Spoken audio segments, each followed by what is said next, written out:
Welcome to the Chinese Canadian Museum's podcast, The School Room. I'm your host, Melissa Lee, CEO of the museum. Thank you for joining us. Today we'll be exploring the history of a Chinese community outside of Canada, the South African Chinese diaspora. South Africa has the largest population of people of Chinese descent in Africa, about 350,000 people. The history of the Chinese in South Africa has many parallels to Chinese Canadian history, including migration for the gold rush and a South African Chinese Exclusion Act in 1904. We are honored to have writer, researcher, and librarian Dianne Leong Man join us on our show. Dianne is South African Chinese and co-author of the book Color, Confusion, and Concessions, The History of the Chinese in South Africa. Dianne, welcome to the schoolroom. Thank you. Maybe we could just begin with some background information. If you could introduce your research and history involvement in the South African Chinese community for our listeners. The story of the Chinese in South Africa began, according to our research, around 1660. But subsequent research by other people have shown that maybe it was even earlier, because they have found that ships rounded the Cape of Good Hope much earlier than what the white South Africans would have said was the first person who landed in the Cape, which they said was Jan van Riebeeck in 1652, and that he was instrumental in trying to get Chinese to come and work in the Cape. But they said with so many ships that had gone past the Cape, there would have been Chinese earlier than that. But I think they're still looking for the evidence. Our evidence that we've discovered in the archives of the Cape Province is 1660, and it was a will written by a Chinese. So we have got documentary evidence of that. So at the moment, we'll say it's around about 1660s. The earliest arrivals were convicts from Batavia. Batavia being run by the Dutch East India Company, who then was also running the settlement in the Cape. So whatever troublemakers they wanted to get rid of, they sent them to other countries, including the Cape Province, which is an early part of the South African history. Wow. So 1660 is the earliest evidence. Yes. That's a lot earlier for us in Canada. I think the earliest documented Chinese were 1788. What was it like growing up Chinese in South Africa? Depending on when you came into South Africa was what kind of hardships you had. South Africa only became a union in 1910. Prior to that, there were 4 provinces. 2 were run by the British, 2 were run by what we would have called the Afrikaners. Mm-hmm. And each province enacted its own anti-racist laws. So there were problems going from, for instance, one province to another. One province, the Free State, excluded Chinese completely. You had 72 hours to get from one end to the other and when you must be out. Whereas the others, they had Chinese settlements in them. Yeah. And you grew up in Johannesburg? Correct. And what was that like?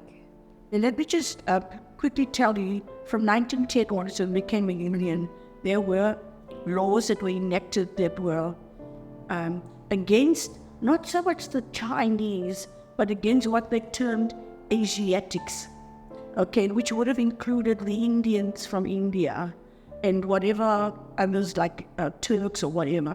But basically, it was because of the Chinese influx to help resuscitate the gold mines in 1904. One province was called the Transvaal, the South African Republic, and it had wealth beneath the ground like you cannot believe.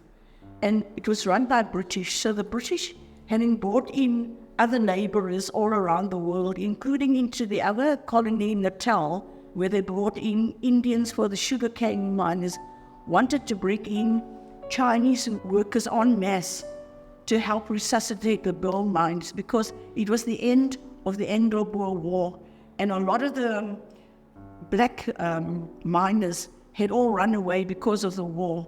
So there was an urgent need to resuscitate the mines so that they could get money in again. You're talking about the 1905 Boer War, is that right? Now, it ended in 1903. Yeah, correct. So in 1904 was the impetus to bring the Chinese in. So there were all sorts of legations between London and China and to bring in.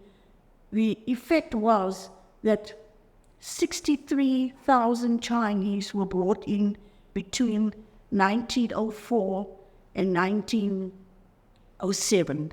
They were brought in on 3-year contracts with a repatriation clause, which meant that at the end of the contract they had to be sent back. So the Chinese did marvelous work at the end. By the time the last Chinese left, it would have been 1910, the mines were flourishing, they were making hefty profits. So it was all thanks to the Chinese, who then didn't reap any benefit from it. So the repatriation clause guaranteed that the Chinese would come over but wouldn't be allowed to stay. That's correct. Absolutely. And when did your family first come over? So there were different ways of migration. One of the reasons we wrote this book was because a lot of the other South Africans, the non-Chinese, believed that we were all descendants of the miners. Right, Okay? yeah. They said, oh, your parents are all miners and all that. But that was not so. Our parents came in as traders. The Chinese, whichever provinces, were never allowed to mine. Okay, there were always laws restrictive. They couldn't mine for diamonds or gold or whatever there was. So our forebears were all traders. They came in before 1900, a lot of them, like my grandfather came in before 1900, and they would come in as traders. And it's interesting where the parallel starts with Canada is that the clubs were formed to help with the migration, because the South African Chinese came from particular areas of Guangdong. Okay, you can trace them back to a few villages. Okay, and then there were 2 main areas. The one was the Cantonese speaking from the Nam Hoi Sontak area. Right. Okay, and then the others was the Hakka speaking one, which was more in the Amoyan area, further to the northeast of Guangdong, but we all come from Guangdong. Same in Canada. Same in Canada. Oh, isn't that amazing? In Canada, we call it the 4 counties Oh, okay. that come in the early immigration. Oh, okay. So from Toisan Yes, toys. Yeah. and Hoi Ping Yeah. and Zhongshan Yes. as well. Oh, okay. One of the questions you had for me was that there were tensions.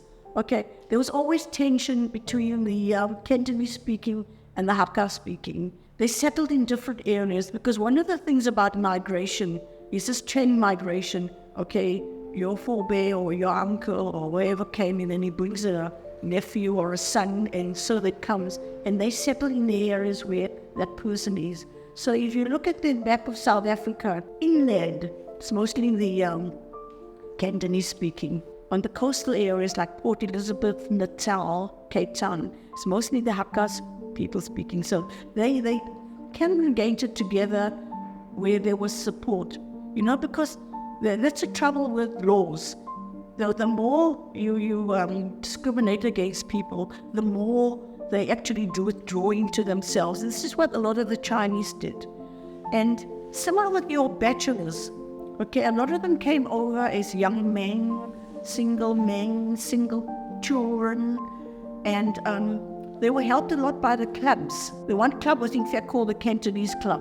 But the funny thing is that the Cantonese Club was, a lot of the members were Hakka. But there was another club, which is a lot of the Cantonese speaking, and they helped a lot with the people. One of your movies talked about burial, who was going to bury them. But in South Africa, in Johannesburg at least, the clubs took a lot of responsibility for that. So if you were a single man and you died, and you were a member of a club, your club would bury you.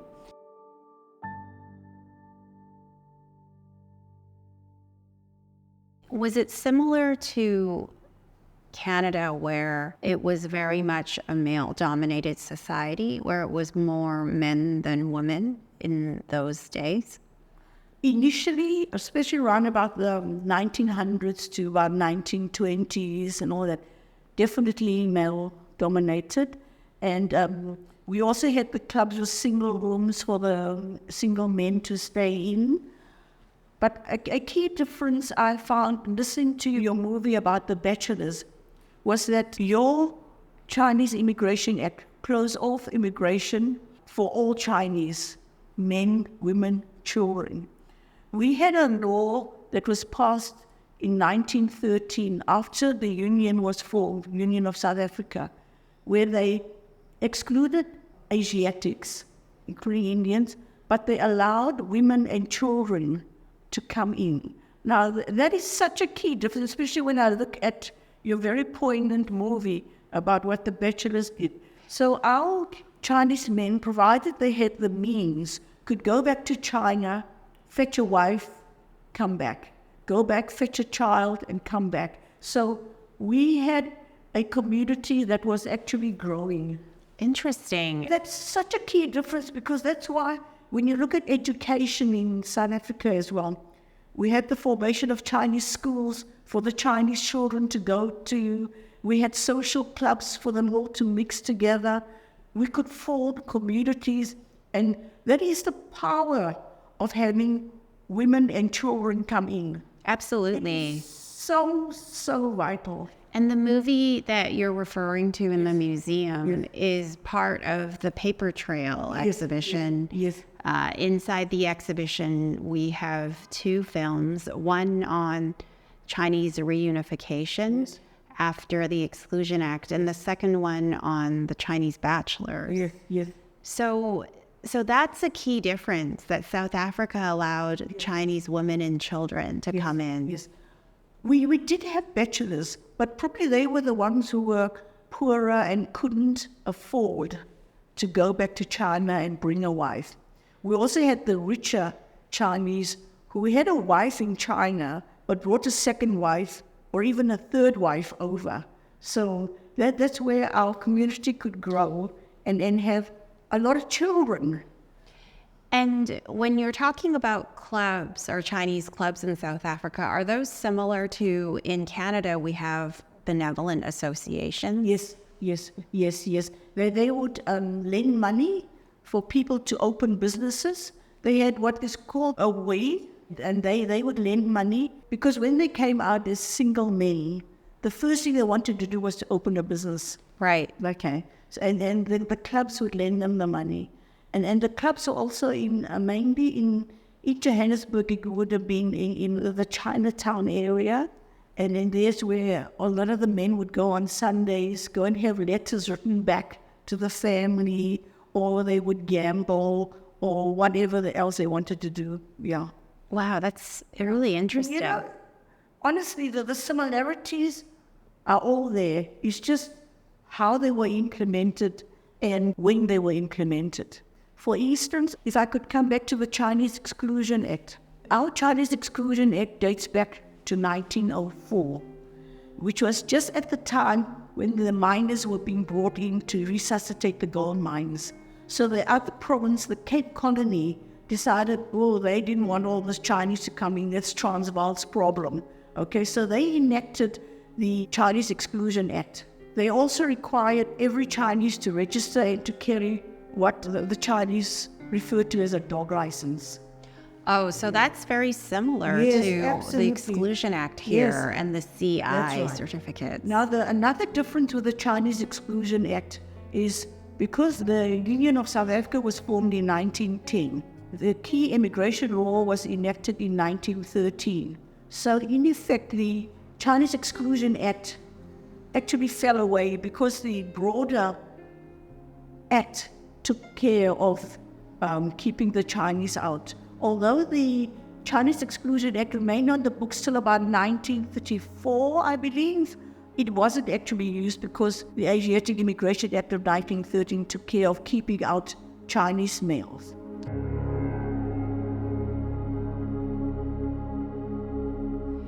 And what was the political climate like in South Africa at the time, specifically towards Chinese people? It was always very hostile, always very hostile. It affected all the, your voting, your employment, your residence, everything was affected. We've got this term apartheid. Yes. Yeah, which South Africa is known for. It was the most racist country in the world. That in 1948, the Nationalist Party came into power and they enacted a whole host of laws which were all discriminatory. How you were registered, where you could live, where you could go to school. How did this affect Chinese people? It affected us tremendously because, what had to happen was that the Chinese had to, they all lost their businesses.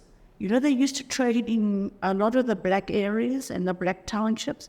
And now the laws, for instance, there was one called Sophia Town. It was an area in Johannesburg. There were a Chinese shop at every street corner. So when it happened in 1956, the government declared Sophia Town a white area. So they took all the blacks and they moved them all out to areas like Soweto and all that. Okay, the Chinese lost all their businesses. So now they said, okay, where do you Chinese want to go? They said, no, we'll give you a group area. And we said, we don't want a group area. How can we even trade amongst ourselves? We are all shopkeepers. So the Chinese lost their businesses. They had to move into other areas, which are what we call gray areas, that had not yet been proclaimed for any racial group.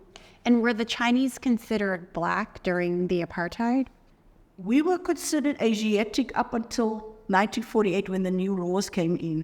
And then we were classified as colored. Right. Yes, yeah. And one of the reasons why it's so difficult to find the Chinese is because in the census statistics earlier than that, you had to look under Asiatic. And in the post-1948 census, you had to look under colored or other colored or something like that. There was nothing saying Chinese. Yeah.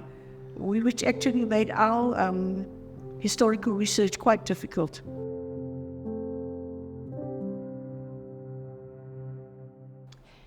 And what made you begin doing this historical research? What made you write this book? And just some background, Dianne actually co-wrote a book called Color, Confusion, and Concessions, The History of the Chinese in South Africa. Can you tell us a little bit more why and how you wrote the book? Nothing much had been documented about the Chinese up until then because there was such a fear amongst the Chinese because the white government, could just take you and put you into jail because they thought if you are an illegal immigrant, okay, you're communist, and they were very strongly anti-communist. So the Chinese were very silent about anything that happened to them. It was only in 1980 when a newly resurrected Transvaal Chinese Association had what was called a Chinese Week. They felt that they needed to introduce the Chinese community to the other community, especially the white community, who, don't forget, thought we were descendants of the miners. Right. Okay. So we had a photo exhibition there and showing a lot of the photographs we had. And then after that week was over, we said, now what? And the problem was that there was no history written about what had happened to the Chinese. And a few of us felt that it was really important to document this because how are you going to tell your children and other successive generations what hardship their forebears had gone through? Much like Canada, if you hadn't documented all this, the average youngster of today doesn't think they're anything other than white, in our terms. Yeah. So you felt like you needed to have this book or to work on it to document the history because otherwise there was no documentation. Correct. We documented it. It's now sold out and we are trying to bring it out digitally, for which I will give you a copy. Of course. And it'll be out on Amazon in about a week or two. We just try to sort out the finer prints and then you'll certainly have one. Oh, wonderful. An interesting thing is, how was this book used? Because you'd think that after 1994, okay, is now black government in, there's a rainbow nation, there's a world-renowned constitution, everything was going to be hunky-dory, the Chinese can now vote, and everything's going to be wonderful, but it wasn't like that. Okay, what happened was that there were some laws that were promulgated. Just for our listeners to know, 94 was a key year because it was the end of the apartheid. It's a change over from white minority rule to black majority rule. It was a real kind of switch. Okay.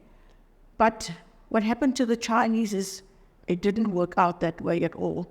We continued to be discriminated against because what happened was that the Chinese were so caught in a no man's land between black and white.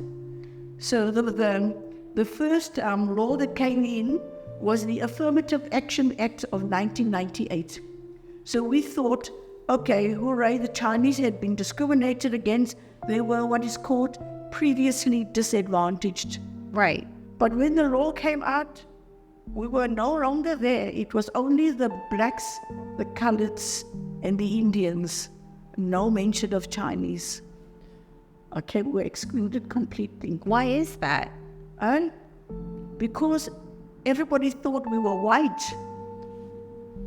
Now, why did they think we were white?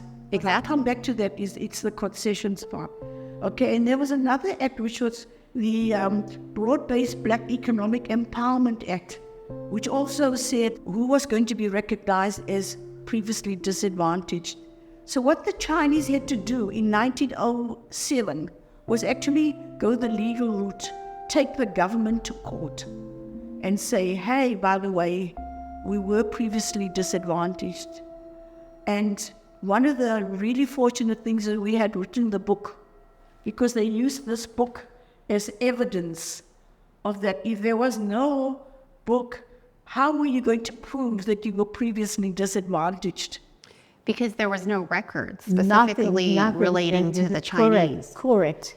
So in a way, the writing of this book actually was a key influencer in changing the legislation against the Chinese. Absolutely, yeah. An unintended consequence. Another unintended consequence of the book, besides the employment equity and the black economic empowerment, was in 2019, we had a hate speech court case. There was a program which talked about the trading donkey skins and how the Chinese were involved.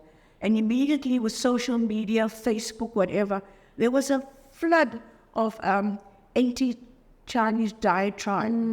And the Chinese felt, if you don't do something about this, every time a Chinese is mentioned, it's going to happen over and over again because people think that they can use social media and say exactly what they like. Of course, then you have no recourse.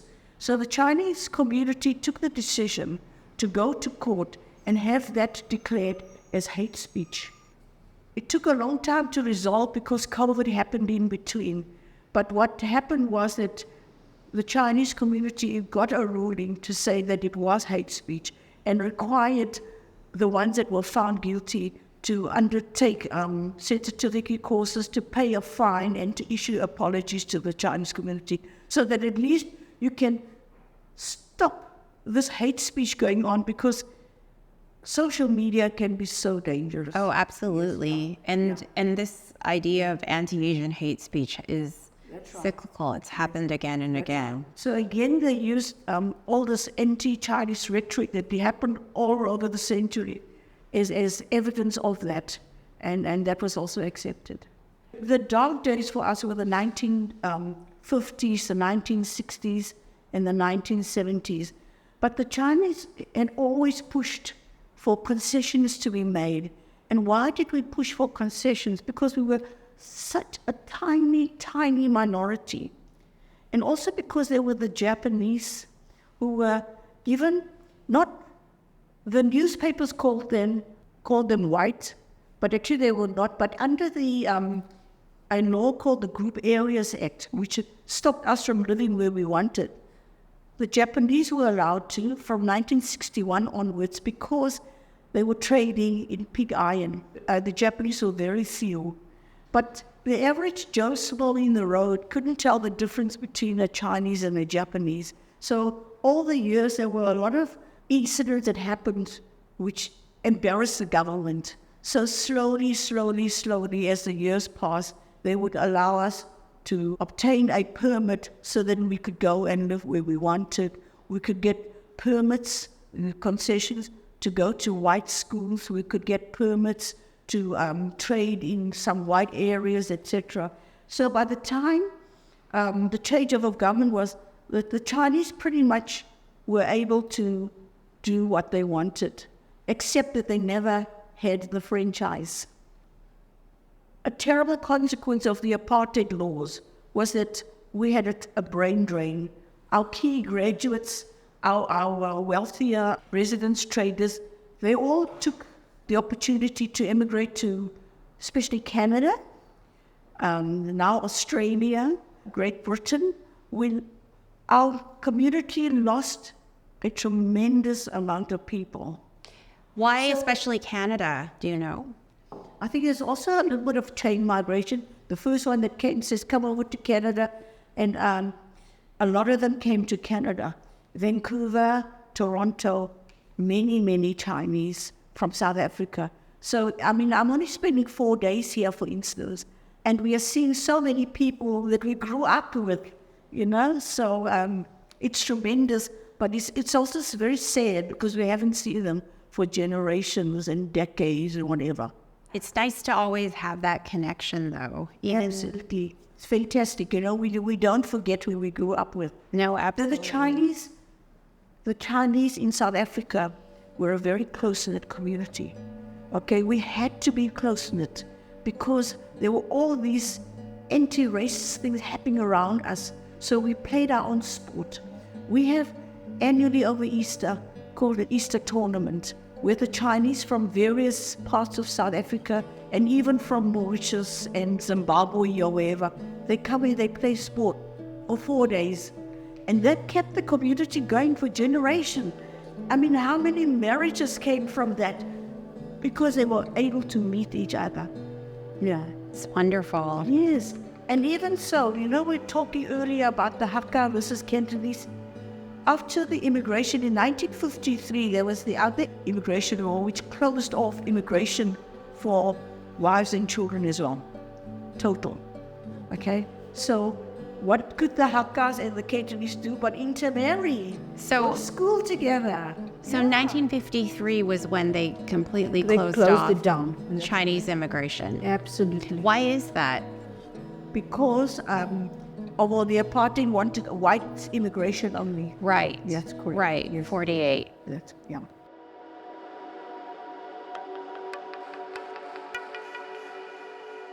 Well, thank you so much for telling us all of this history of the South African Chinese diaspora. There are so many parallels. But the one thing I must draw attention to is what happened after the Sino-Japanese Wars and World War II.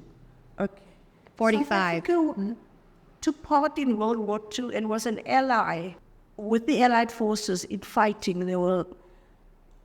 And the Chinese thought that after that, things would open up for them.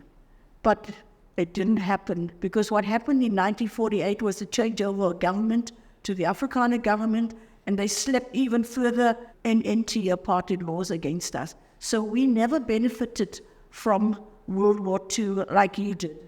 Right. It was completely different here. Yes. After World War II, the Chinese Exclusion Act was repealed in 1947. That's correct, yes. It opened up for you, yes.